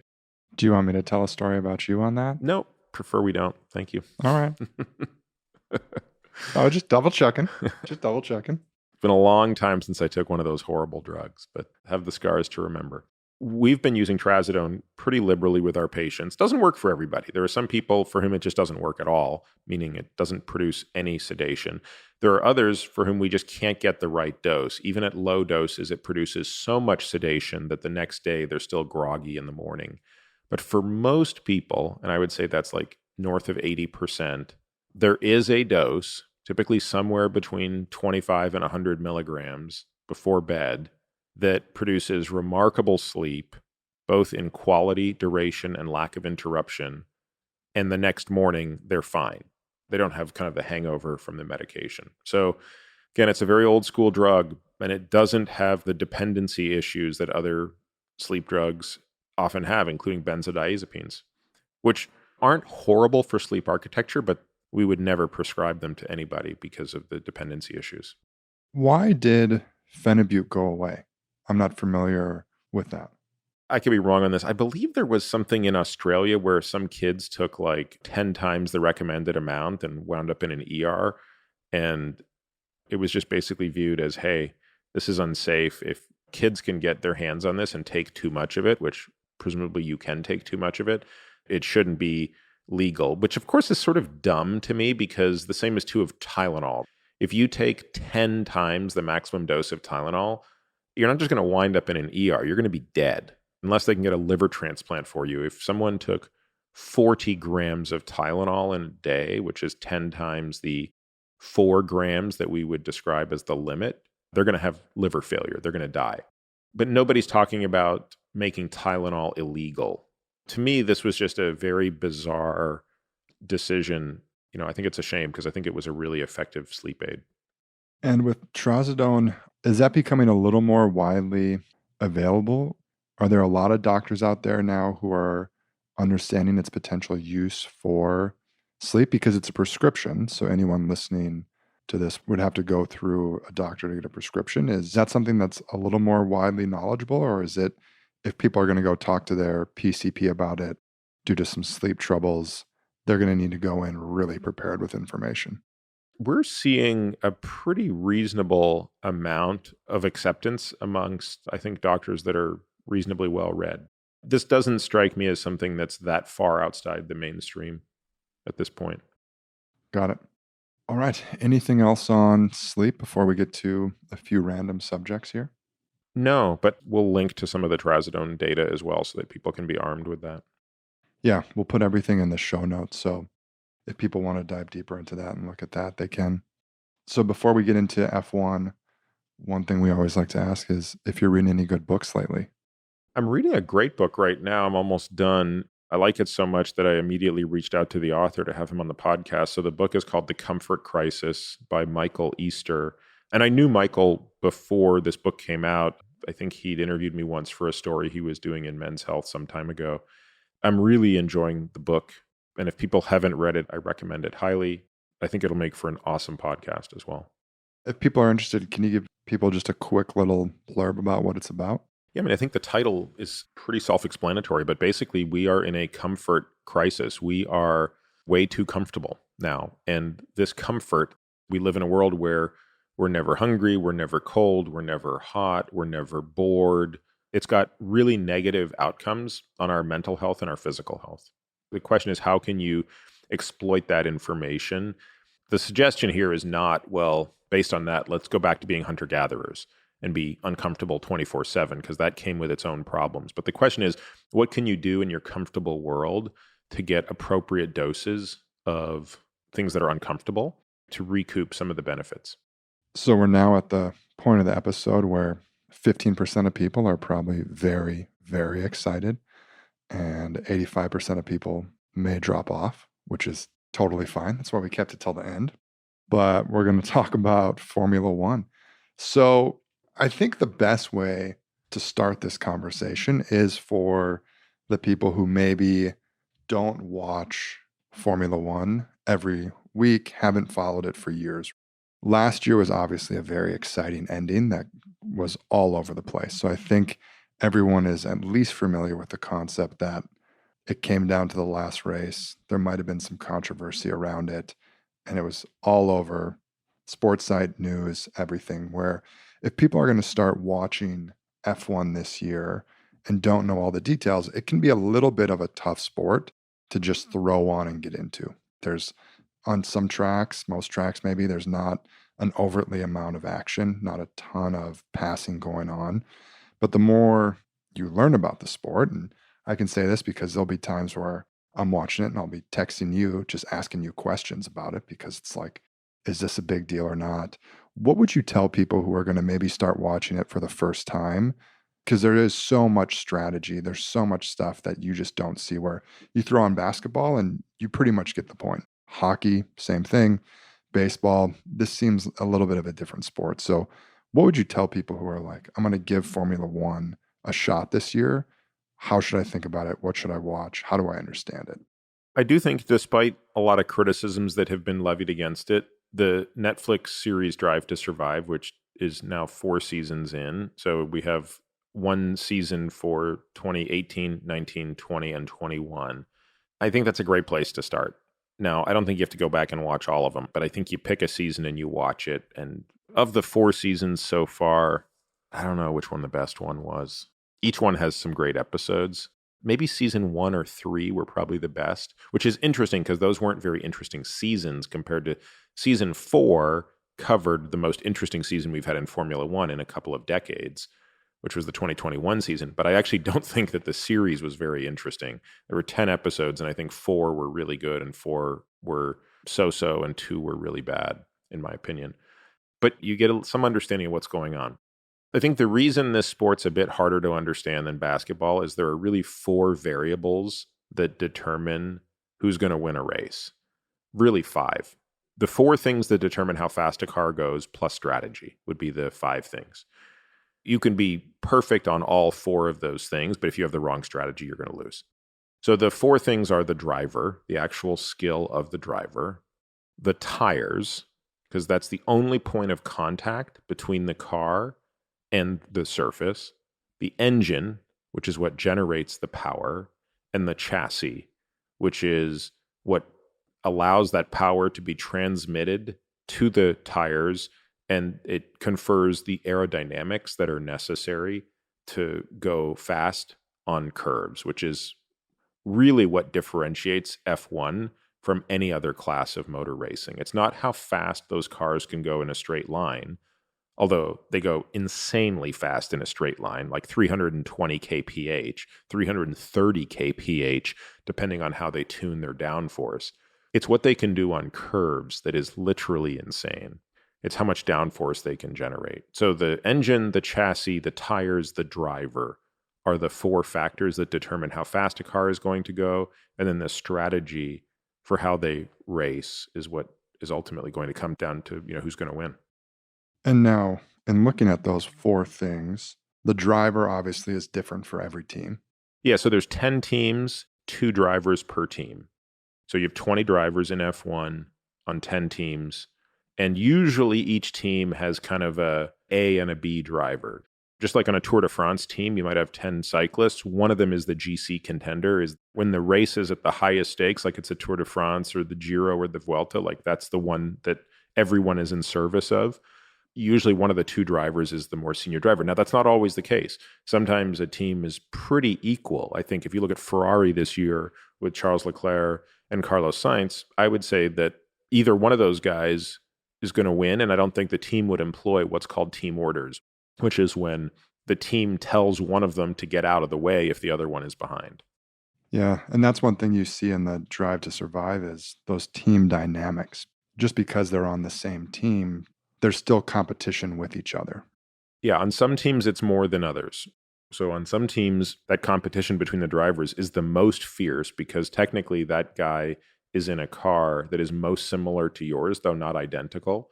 They can be tuned separately, but you're always going to be most compared to the driver on your team. And therefore, if that person is constantly beating you, there's no ambiguity about who's a better driver. So that's the driver. So then let's look at tires, engine, chassis. With the rules and regulations around the cars, does everyone have access across teams to the same tires? Is the question if they're hard, medium, or soft? Yeah, so Pirelli has been the tire manufacturer in F1 for, at least 6 years now.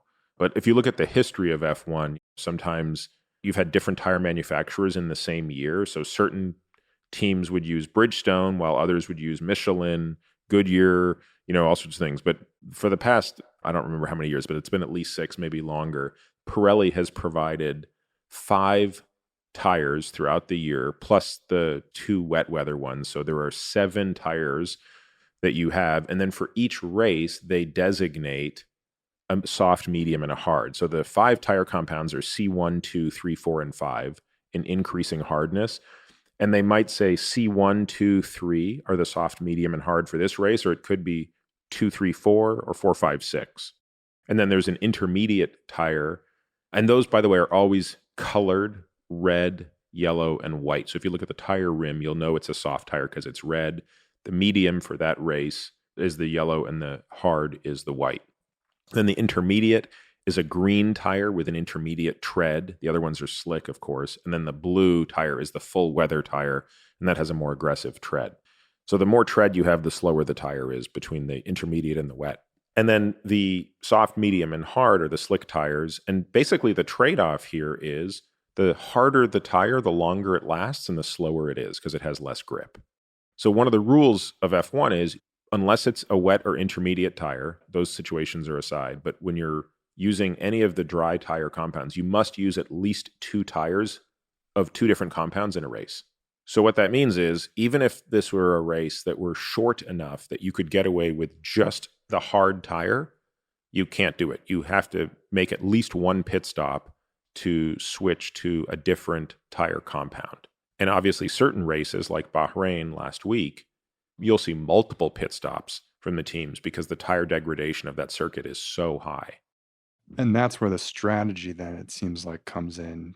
when you watch it, you see the running order of who's in first, second, third, fourth, and then you see the tire, whether it's hard, medium, or soft next to it. But it's not like everyone is 100% doing the same thing.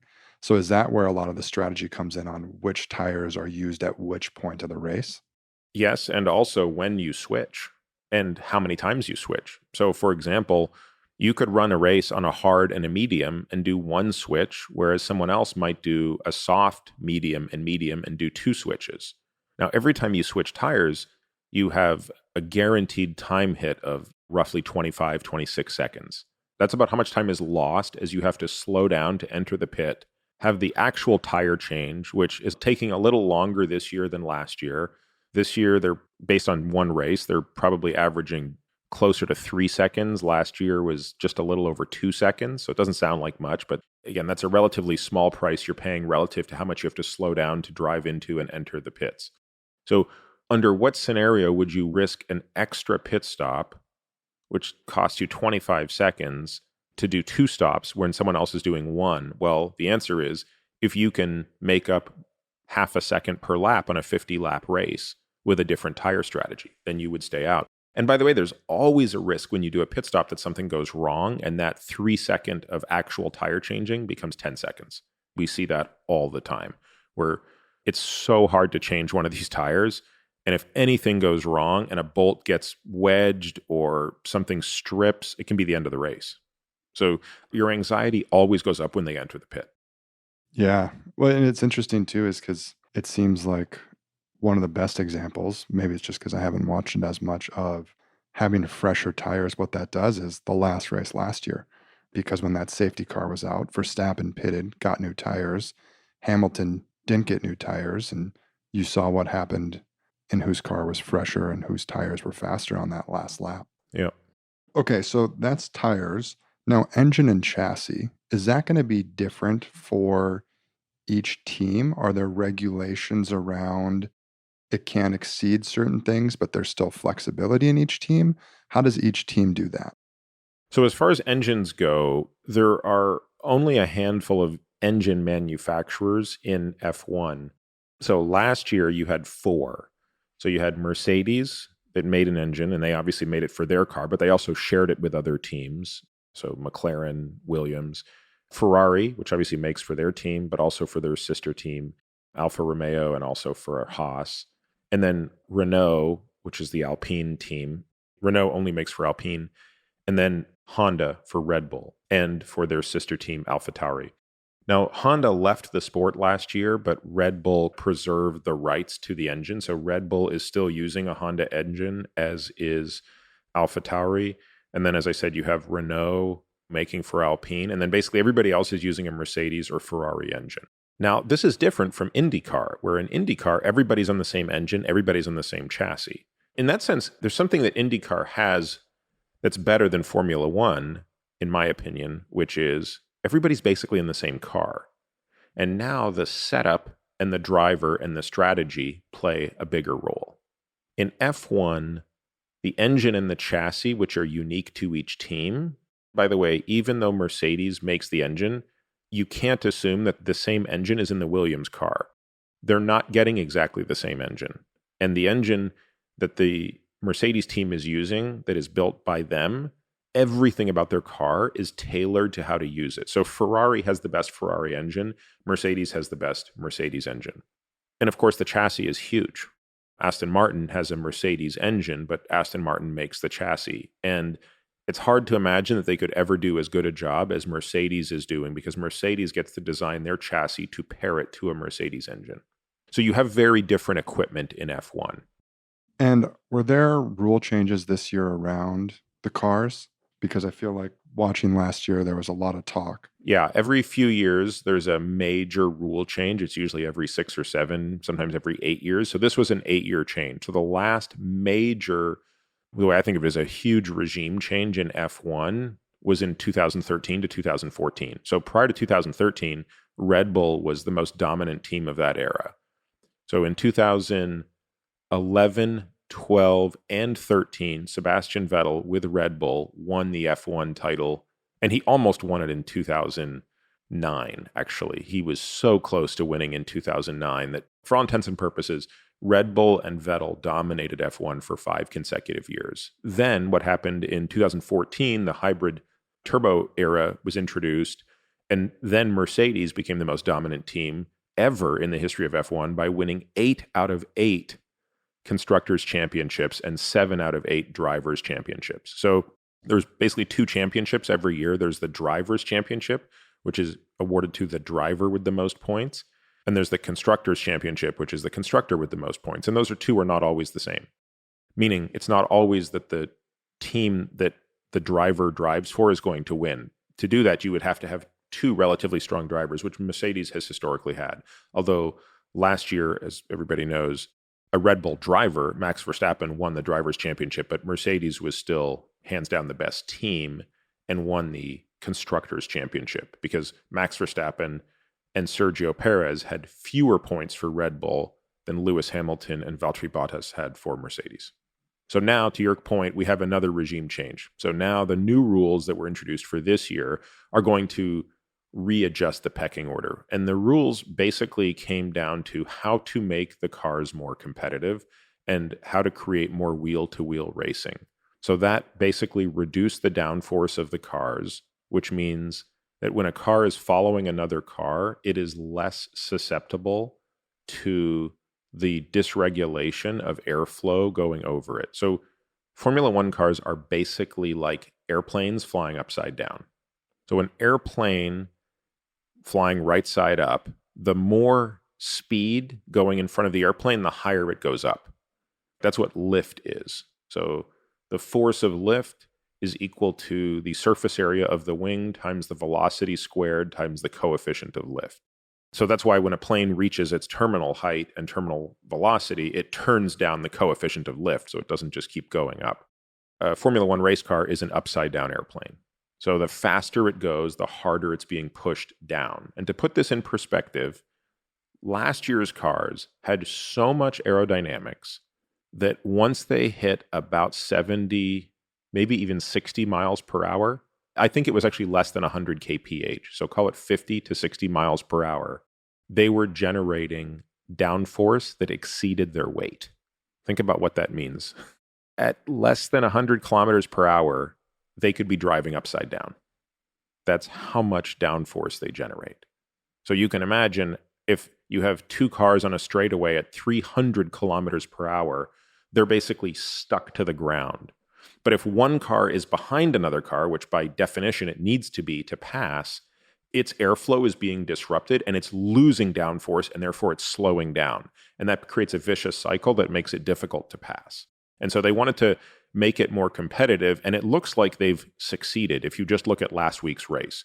That race was basically down to Verstappen and Leclerc until Verstappen's engine failed. And you saw, I think 5 passes between the 2 of them, which just historically you wouldn't have seen. So I think that's a very good change.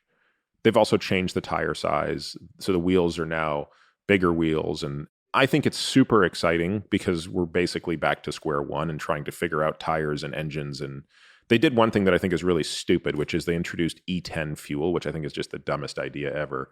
It's in an effort to be sustainable, which I think is so ironic for F1 to try to be sustainable. It's like, why not? An easier way to be sustainable might be scheduling races in such a way that you don't have to fly across the world 27 times, as opposed to dropping from proper octane to E10. That has like 0 bearing on the outcome compared to like 1 cross-world flight in the F1 schedule. So again, I think that's just a stupid example of idiotic politics that are serving no actual advantage except making the cars drive worse.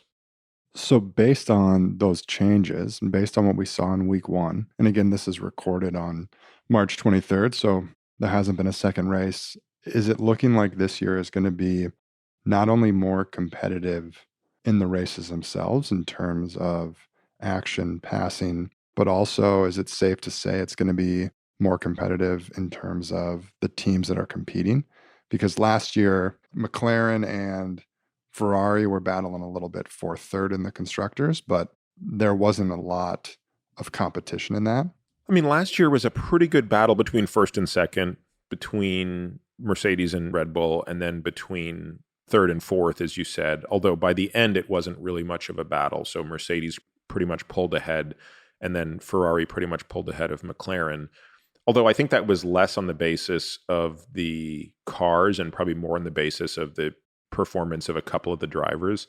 I think this year is just going to be a big reshuffling. I mean, it's so hard to say. Based on preseason testing, Ferrari and Red Bull looked to be the strongest. McLaren looked to take a step backwards.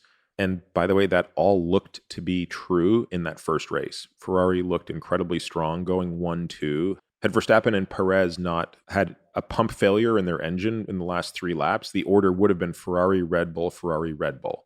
Positions 1, 2, 3, 4. And Mercedes would have been 5th, 6th. So it was clearly Ferrari, Red Bull, then Mercedes. And McLaren was way at the back of the pack. So yeah, I think it's going to be really interesting. McLaren has 2 amazing drivers in Lando Norris and Daniel Ricciardo, so you can't blame their performance on their drivers. The other thing we saw was Haas, which is historically, for the last couple of years, the worst team in F1. They had Kevin Magnussen, one of their 2 drivers, finish 5th. And even without the blow-up of those cars, he would have been 8th, which is kind of amazing, given that they had 0 points last year. And you get points anytime you're in the top 10. The other thing I think people don't realize is the importance of qualifying.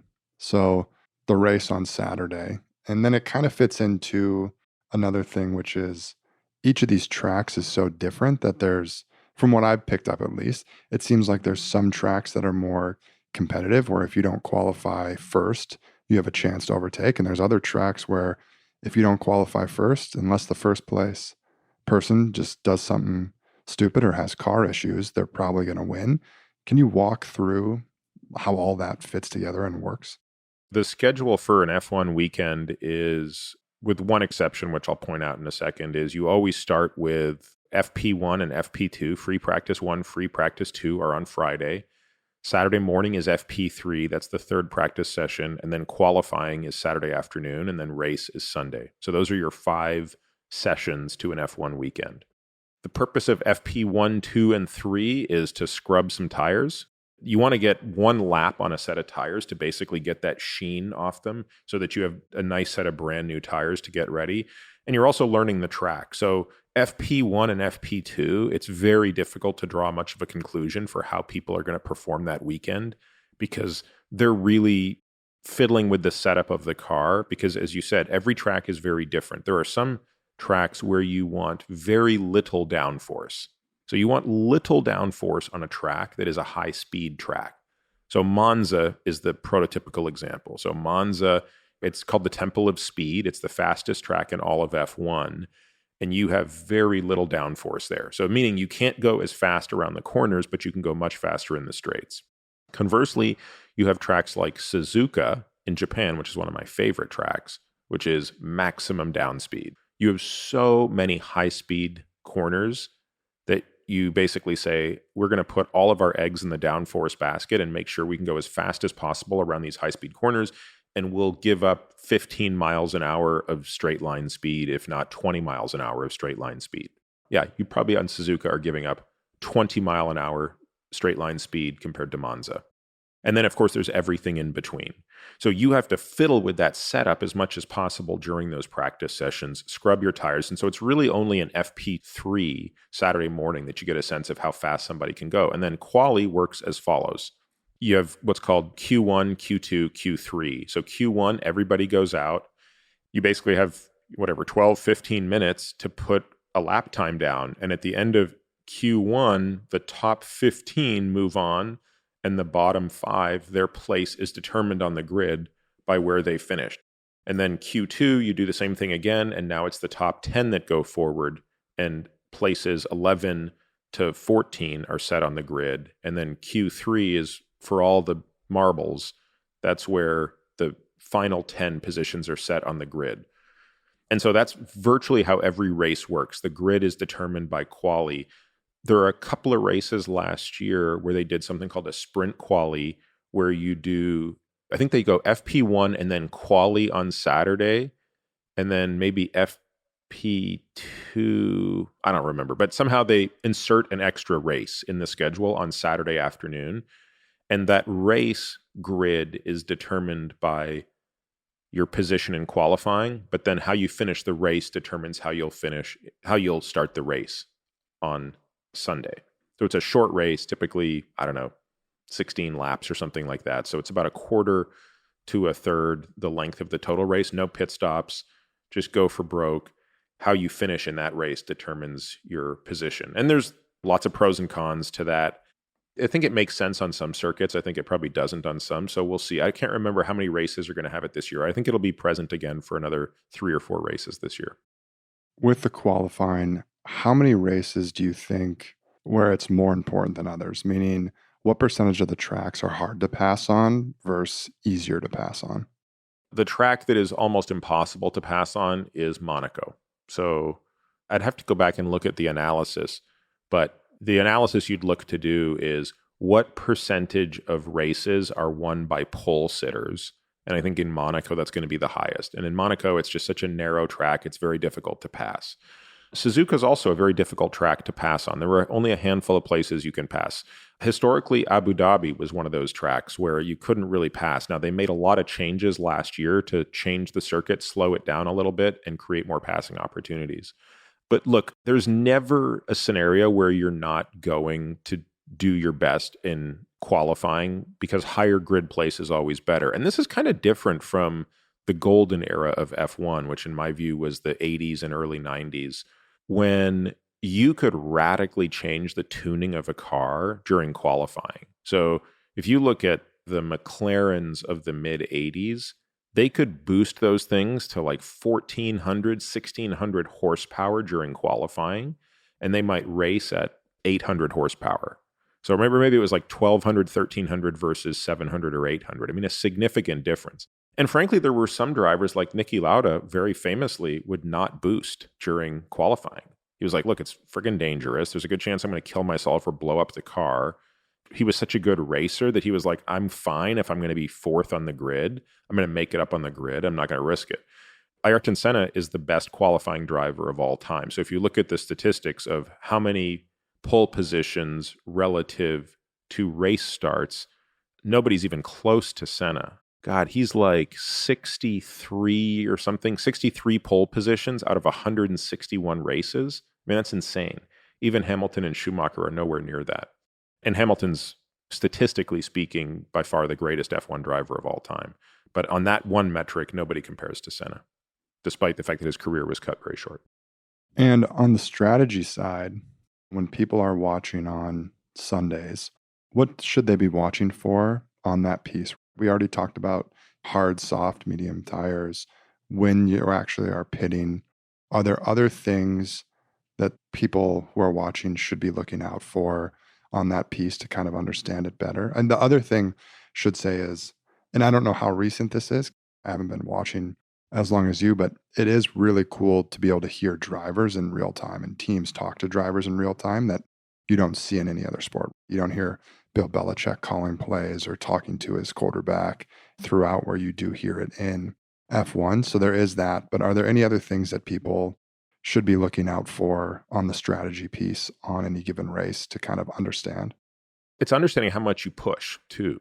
One of the things that I really enjoy in the simulator when I'm driving the most recent F1 cars, so the Mercedes W12, so the championship car from last year, is in iRacing, which is the simulator I use, and I love driving that car. And it's given me a totally new appreciation for how much faster those cars can go during qualifying.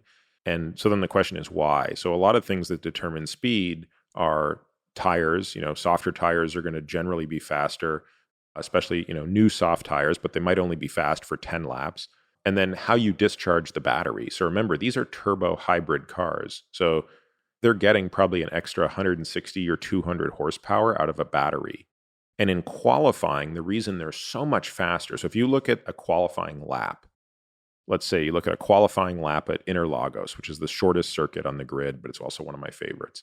So the qualifying lap is probably 1 minute and 8 seconds. The fastest lap during the race might be 1 minute 11 seconds. 3 seconds difference on a lap, that might as well be a month. That's a huge difference. And the reason is the way the car is tuned for qualifying, the way that they can maximally discharge the battery And so you'll hear when you're talking about the radio communications, you'll hear them say push, push. We sort of joke about that. If you watch enough Drive to Survive, you get used to hearing push, push, box, box, because they often repeat instructions so that there's no ambiguity. Box means pit, push means obviously push, drive mode push. And that's the other thing is like the drivers can't go all out all the time. They have to protect their tires. They have to protect their batteries. And so if a driver knows he's going to go for a big pass, he's going to have to actually back off a little bit to recharge his battery during a lap to then be able to make a big mode push. And then similarly with tires, like when Verstappen and Leclerc were going back and forth passing each other 5 times in 2 laps, they ended up taking quite a bit out of their tires. You know, in the end, I think Leclerc had so much pace that it didn't really matter, but that could have come back to haunt him. So those are other things you're watching for. And a lot of times it's easier to do that in a race when you're live. Like when I'm at races live, I'm usually timing their splits at a fixed point on the track so I can see what their time degradation looks like per lap. Yeah, I love the thought of you just with an Excel spreadsheet and just a stopwatch in the stands at races, just taking notes, like doing math in real time. Love it. So to wrap up the F1 section, who is your prediction to win this year? Not only the driver, but the team. I mean, it's going to sound like such a cop-out. I can't say anything yet. I mean, obviously, if you were doing this, I mean, the smart answer is Ferrari. Ferrari looked the most dominant during the sessions, the 2 testing weeks, and then they obviously went 1-2 in the race, so they look pretty amazing. But look, it's a 23 race season. One of them is down, and Red Bull finished with 0 points, but I mean, anything can happen going forward. And if they can figure out what's wrong with these fuel lines, which I think is a very significant issue, I also wonder if there's an issue with their fuel because they're using a different fuel from everybody else. They're using Exxon as opposed to Petronas or Shell. So it might be that Exxon has just shit the bed on this E10 mixture and there's something not working there. But 3 out of the 4 Honda engines failed last week. So that's got to be a what's going on question. It's hard to say. Ferrari also has 2 amazing drivers. Leclerc is probably the better of the 2. So I guess you would say, based on that, Leclerc would be kind of a early favorite. But look, it's one race. I still think if Red Bull can figure out what they're doing, I think Max still has a fantastic chance to win. And finally, how do you bet against Lewis Hamilton and Mercedes? We can't forget how much they came back last year. I mean, Red Bull had almost put that championship away with 5 races to go, and Mercedes and Lewis Hamilton stormed back. So I would never take the bet against Mercedes. And the difference this year is now they now have 2 drivers that can really win this thing as opposed to just Hamilton. So you have George Russell, not as good as Lewis Hamilton yet, but he's viewed largely as the heir apparent within the team. And that's why they made the somewhat difficult decision of getting rid of Valtteri Bottas, who was an amazing wingman to Hamilton, in favor of someone who's going to be nipping at his heels more, but is also probably the future for Mercedes. Yeah. So all that to say, it seems like, at least compared to the dominance of Mercedes in the past 8 years, there's a lot more intriguing storylines and competition based on this first race compared to what we've seen in the past. For sure. I think the competition between Hamilton and Russell is going to be intense. I think the competition between Leclerc and Sainz could become intense, even though historically they've been the most cordial teammates of all time. That could change here. And then obviously those 3 teams, Ferrari, Red Bull, and Mercedes at the top is going to be intense. And anybody who's watched Drive to Survive can appreciate the interpersonal dynamics between Toto Wolff and Christian Horner, the Mercedes and Red Bull team principals, who I think it would be an understatement to say they can't stand each other. What was that article? Which one of the 2 at a charity auction bought a tour of the other one's facility? Yeah, Christian Horner. I loved that move. Yeah, it wasn't overly expensive and just outbid everyone so he could get a tour of the facility. I just thought that was... Which got denied, by the way. He ended up not being... Yeah, that was pretty funny. Yeah, just a hilarious move. All right. Anything else on F1 before we wrap this entire session? No, I think for the 7 people that are still listening to this podcast, I hope they enjoyed the little tour of F1. Yeah, no, for sure. I think it was just interesting. Hopefully people enjoyed kind of the more laid back conversation and just bouncing around on topics. including this F1. So let us know feedback and we can look at doing more of these in the future. But until then, I think we're good to go. All right, man. We'll repeat this exercise in 100 episodes. Yeah, maybe we'll hit it on time this one. All right, we'll see ya. Okay. Thank you for listening to this week's episode of The Drive. If you're interested in diving deeper into any topics we discuss, we've created a membership program that allows us to bring you more in-depth, exclusive content without relying on paid ads. It's our goal to ensure members get back much more than the price of the subscription. Now, to that end, membership benefits include a bunch of things. 1, totally kick-ass comprehensive podcast show notes that detail every topic, paper, person, thing we discuss on each episode. The word on the street is nobody's show notes rival these. Monthly AMA episodes or Ask Me Anything episodes, hearing these episodes completely. Access to our private podcast feed that allows you to hear everything without having to listen to spiels like this. The Qualies, which are a super short podcast that we release every Tuesday through Friday, highlighting the best questions, topics, and tactics discussed on previous episodes of The Drive. This is a great way to catch up on previous episodes without having to go back and necessarily listen to everyone. Steep discounts on products that I believe in, but for which I'm not getting paid to endorse. And a whole bunch of other benefits that we continue to trickle in as time goes on. If you want to learn more and access these member-only benefits, you can head over to peterattiamd.com/subscribe. You can find me on Twitter, Instagram, and Facebook, all with the ID Peter Attia MD. You can also leave us a review on Apple Podcasts or whatever podcast player you listen on. This podcast is for general informational purposes only and does not constitute the practice of medicine, nursing, or other professional healthcare services, including the giving of medical advice. No doctor-patient relationship is formed. The use of this information and the materials linked to this podcast is at the user's own risk. The content on this podcast is not intended to be a substitute for professional medical advice, diagnosis, or treatment. Users should not disregard or delay in obtaining medical advice from any medical condition they have, and they should seek the assistance of their healthcare professionals for any such conditions.